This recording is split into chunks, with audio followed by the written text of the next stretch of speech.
this is an iHeart podcast. Guaranteed human. With no fees or minimums on checking accounts, it's no wonder the Capital One bank guy is so passionate about banking with Capital One. If he were here, he wouldn't just tell you about no fees or minimums. He'd also talk about how most Capital One cafes are open 7 days a week to assist with your banking needs. Yep, even on weekends. It's pretty much all he talks about, in a good way. What's in your wallet? Terms apply. See CapitalOne.com/bank. Capital One, N.A., member FDIC. You see it instantly. It's Coldwater Creek, the mark of exceptional workmanship and signature touches inspired by a Mountain West heritage. Distinctive styles created from quality fabrics, silhouettes perfected with just the right drape, feel-good fits offering ease of movement, and thoughtful details to elevate your look. For a wardrobe you can count on season after season, visit coldwatercreek.com. Shop the new spring collection at 20% off $75 or more with code IHEART20. Brought to you by the reinvented 2012 Camry. It's ready. Are you? Welcome to Stuff You Should Know from HowStuffWorks.com.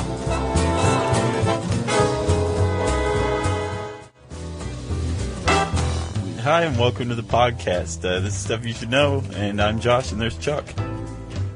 Nice, Chuck. Good one. Hi, Josh. All right, hi. I'm here. I just got here. All right, Chuck. One of my heroes, one of my idols of all time, a guy named Dr. Hunter S. Thompson. I knew that's where you were going. He actually stole one of my ideas. Years, and I'm not kidding, years before, I don't know if he actually stole it, but years before, Hunter Thompson had his ashes shot out of a cannon at Woody Creek, Colorado. Uh-huh. To much fanfare. Have you ever seen the video of it? No, I'm really dying to see that documentary, though. It's awesome. Yeah. It's really great. I want my body, not ashes, body, shot out of a cannon. Like you're in a circus. I figure... Like a human cannonball. Yeah, exactly. But a lifeless one that just kind of goes end over end, really right? Creepy, yeah. On like a prairie or a plain in like Kansas. I figure all I need is a really good attorney and a really corrupt sheriff. And I can get it done. Right. Well, what's the idea, though? You get shot out and just land on the ground and then... And let the carrion crows take care of me. Oh, that's nice. Yeah, it's a way to go. And you want to hear some other ways to go? Sure. Okay. Apparently, you can do a lot with human cremated remains. Yes, you can. Okay. There's this one company called LifeGem, and I actually think they're Swiss. They will take certain measure of... You think they're Swiss like they're not? Like they claim to be German, but I actually think they're right, Swiss. Yeah. I'm suspicious that they're not Right. Swiss. Sorry. Maybe Jersey or something. They'll take a little portion of your loved one's cremains, and they compress it into a diamond, actually. Wow. Yeah, and it's actually fairly... a real diamond? Yeah. That you can do that? Well, I mean, it's a synthetic compressed diamond. A real diamond takes eons to form. Well, that's what I thought. This is like... It's a diamondoid. I guess. Maybe cubic zirconia, something Right. like that. As far as they say, it's a diamond, though. Sure. For a .29 carat diamond, it's only $2,500. You just send them some of your loved one's remains. Yeah, that's no And diamond. it also actually is equally effective to keep an enemy in prison for eternity. If you want to do that, you just have to get your hands on some of their ashes. You can wear them around. Oh, right. Like you own them. Yeah. That's another thing. That's a power trip. Totally. Well, you know what's going to happen to you after you die. I know. You better not die before me. You can also have your ashes shot into space. Timothy Leary had it done, actually. Exactly. Again, one of my heroes. Slightly, yeah, I know. Slightly affordable, somewhat affordable, surprisingly affordable. How much? For I think a gram of your ashes to be shot into space and then allowed to burn up in the atmosphere, where you conceivably become part of the carbon cycle or the rain cycle or something. $2,500. It's not bad. I wonder if they shoot you up there. I'm sure they do with a bunch of other people. Oh, definitely. Yeah. And there's a couple different flights. One, it just goes up, hits zero gravity, and comes back down, and then they return it to you, and you're like, thanks a bunch. That would be appropriate for me because you know how much I hate to fly because of being next to strangers. Yes. That would be my You don't like ultimate touching people. horrible way to go is to be shot up into space, crowded and surrounded by a bunch of other people's cremains. Right. Ugh, no thanks. Yeah, no, so we won't do that to you? No. You won't have to worry about it. You'll be trapped in a diamond in a ring on my finger. Right. That's your fate. I think I'd like to be cremated. I definitely don't want the old Southern traditional burial, view the body type of thing. Well, you know, there's some other stuff you can do. You can actually put a dead body to good use. That's what I hear. Yes, bodies can actually be made to generate power after they die. True, in theory, right? And this setup, this one fascinates me the most because it's actually it's a conceptual art project called the Afterlife Project. But basically, these two artists, or an artist and a designer, I believe, came up with a way where you can put a microbial fuel cell beneath the remains of a dead body, right? Specifically underneath their stomach. And as the body decomposes, these gastric juices that are produced are eaten up by the bacteria in the anode of this microbial fuel cell. Right. And it's anaerobic, so there's no oxygen. So it can't just be turned into water. So these free-floating electrons that are looking for something to bind are basically converted into electricity. Now that is actually shot up to like say a memorial statue, the grave marker. Right. And in the grave marker is actually a battery charger. So you have a battery, and it's got like your name and your date of birth and death on it. Yeah. And your loved ones can power all sorts of weird stuff with it. Or normal stuff. Normal stuff, but I like the weird stuff better. Yeah. Yeah. Wow, that's crazy. I wonder if that is actually going to come to fruition. I don't know. Some looking into it, I didn't find a whole lot. Like, sometimes when conceptual art's done, it's done, and whatever. But they proved it can happen. I actually do think that they created a model for it. And the science is there for sure. But they were saying that they did this to provide proof to people who are spiritually disconnected or require proof that there is a life after death. Because really they're taking energy that was there before and putting it out into small handheld battery-powered devices. Wow. That's mind-blowing, truly. It really is. It's a great idea. It is. That's the Afterlife Project. So you can't put bodies to uses. That's a good thing. Mm-hmm. But that actually is kind of part of a growing trend of green burials. Yeah, that's a big thing now. Or depending on where you come from, green burials. Burials? Yeah. Depends on who you ask. I've got a stat for you.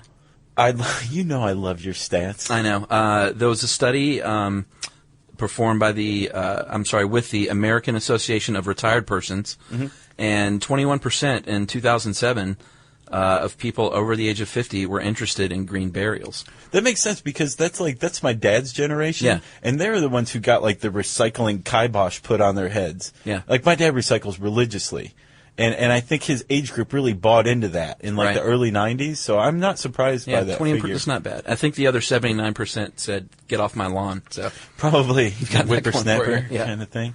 Well, the thing is, it makes sense. It may seem a little wacky, a little eco-conscious to the nth degree. I disagree. But, traditional burials actually are really harmful environmentally. Yeah, they don't make a lot of sense. I think it's to me, this is my opinion, I think it's a little bit of an outdated thing to load the body up with formaldehyde and put it in a very expensive casket and sink it into the ground.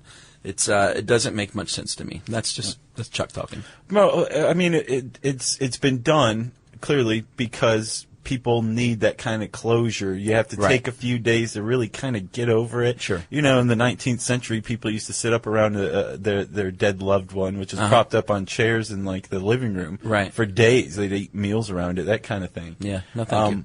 And this is before embalming was used, I believe. Right. So I imagine it got pretty gamey. Yeah. But so we come up with embalming, and now, a mortuary putty, and all of a sudden we can, hang out with our loved one until we're ready to plant them in the ground. Yeah. But even when we plant them in the ground, that embalming fluid, it may make cigarettes pop, but really it's not good for you at all. No, it's not. And it's not good for the environment. But you don't, if you're interested in a green burial, you don't think it has to be some of these more radical ones that we're about to mention. If you do want sort of a traditional casket type of deal, you can get biodegradable caskets these days made out of bamboo, sustainable bamboo. You can get an EcoPod, which is basically a pod made from recycled newspaper. It's kind of like paper mache. Yeah. Yeah. Sort of. So you just it dissolves along with you into the earth. Sure. Forgo the formaldehyde. You can apparently they use dry ice and refrigeration instead, which makes sense to me. Sure. And it makes perfect sense. You just have to, you're limited then in where cemetery can be. Right. Like you can't be near the watershed. Right. Or the water table. or else some nastiness could really get into the waters and pollute it. Yeah, although I guess if you're not using embalming fluid or any other kind of hazardous materials, would a decomposing body be that much threat? And really, honestly, how much decomposing bodies do we drink every day just from tap water? I don't have that stat. Probably a significant amount. You think? Sure. I guess so. Okay. Hey everybody, get this. LinkedIn has grown to a network of over 1 billion professionals and 130 million decision makers. And that's where it stands apart from other ad buys. Yeah, for sure. You can target your buyers by job title, industry, company, role, seniority, skills, even company revenue, so you can stop wasting budget on the wrong audience. Yep, that's why LinkedIn Ads generates the highest B2B ROAS of all online ad networks. Seriously, all of them. And get this, if you spend $250 on your first campaign on LinkedIn ads, you get a free $250 credit for the next one. Just go to linkedin.com/SYSK. That's linkedin.com/SYSK. Terms and conditions apply. You see it instantly. It's Coldwater Creek, the mark of exceptional workmanship and signature touches inspired by a Mountain West heritage. Distinctive styles created from quality fabrics, silhouettes perfected with just the right drape, feel-good fits offering ease of movement, and thoughtful details to elevate your look. For a wardrobe you can count on season after season, visit coldwatercreek.com. Shop the new spring collection at 20% off $75 or more with code IHEART20. A lot of people buried out there, you know? Sure. But I mean, think dead fish. Right. Dead squirrels. Right. Dead raccoons. Uh-huh. Pretty much any woodland animal that's dead. That's a good point. We've probably drank before. Why not humans? Sure. And of course, there's always good old cremation. Right. Which is supposedly a green burial because, also the caskets that are usually used, use like a mahogany casket. Right. That's like an old growth forest wood. Sure. And, it's being cut down so it can be planted in the ground with you, and it's probably laminated using some horrible kind of lacquer. Uh-huh. It's just not good. So cremation, that's great. There's no, even though there is a casket involved, it's not degrading. It's actually being burned up. Right. But the problem is there's all sorts of horrible byproducts from burning, a human body. Right. And it takes a lot of energy, too. Yes, it does. But the energy can be harnessed, can it? Well, yeah, that's one cool thing. And this is in Sweden. Our friends in Sweden are always ahead of the curve, it seems like. Hello, Sweden. The crematoriums there, they're harnessing that heat that it takes. I think it's over 1,800 degrees Fahrenheit. Which is 1,000 degrees Celsius for you in Sweden. Right. So they're harnessing that heat and actually turning it into energy. And there's a town in Sweden that actually gets 10% of its home heating energy from crematoriums. From the dead. Yeah, pretty the cool. Dead provide heat for the home. Yeah, that is very, very cool. That very is super green. cool. It's also a little creepy, but it's very cool. Right. But that is not the coolest one, in my opinion. Are you talking about alkaline hydrolysis? Oh, yeah, man. That is awesome. So you want to tell them? You want me to? Go ahead. Okay, so basically, all these animals they're experimented on, we couldn't have come up with Ebola without sacrificing a few animals, but you don't just toss those kind of things into the garbage. This is a biohazard. There's a process that was created where you dissolve a body in lye and heat it to about 300 degrees Fahrenheit, 149 degrees Celsius, and you apply about 60 pounds of pressure per square inch to the body. So I imagine it's in some little kind of box or something with like a card cruncher kind of thing, right? And after a certain amount of time, the body dissolves and it turns into like this coffee-colored goo. Yeah, syrupy. That's like it's the consistency of motor oil, and it's sterile. Uh-huh. So what do you do with it? Down the drain, Pour buddy. it down the drain. Uh-huh. I can't think of any less sentimental way I know. to dispose of a human body than that. Right. Yeah, a lot of people don't like this, though. I mean, they do this on cadavers and, like you said, research animals. They don't do this.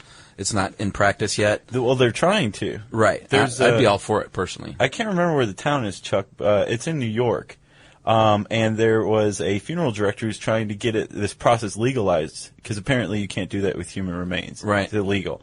And the Roman Catholic Diocese came out against it and basically got it dubbed the Hannibal Lecter bill. Yeah, I don't which will get that. sink any bill. I don't get that. What is...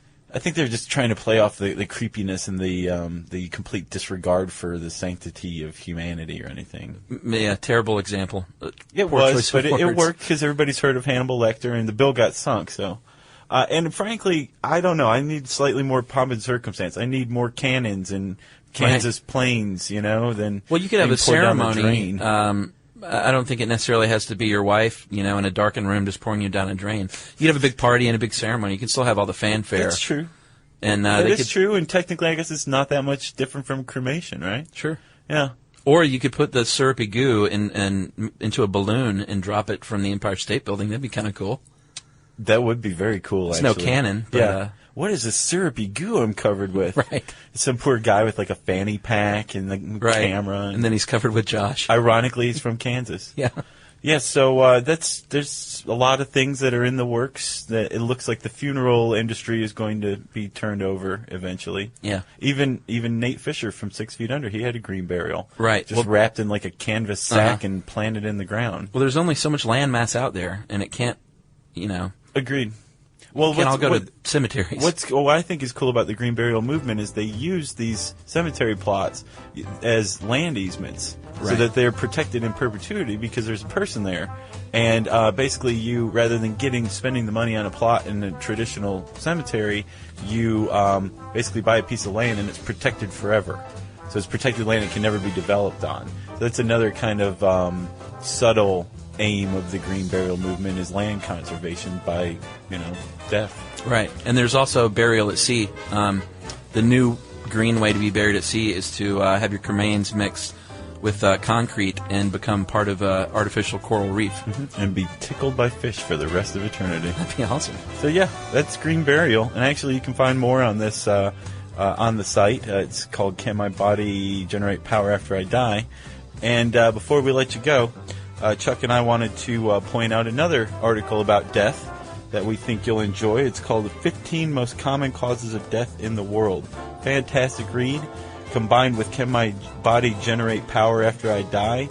It'll have you rolling in stitches. Yeah, it's a fun weekend. You can find both of those by typing some words into the search bar at HowStuffWorks.com. For more on this and thousands of other topics, visit HowStuffWorks.com. Brought to you by the reinvented 2012 Camry. It's ready. Are you? You see it instantly. It's Coldwater Creek, the mark of exceptional workmanship and signature touches inspired by a Mountain West heritage. Distinctive styles created from quality fabrics, silhouettes perfected with just the right drape, feel-good fits offering ease of movement, and thoughtful details to elevate your look. Coldwater Creek's authenticity is embodied in every piece, embracing its confident spirit that carries through to today. Discover Coldwater Creek clothing, designed to fit your life the way you want. For a wardrobe you can count on season after season, visit coldwatercreek.com.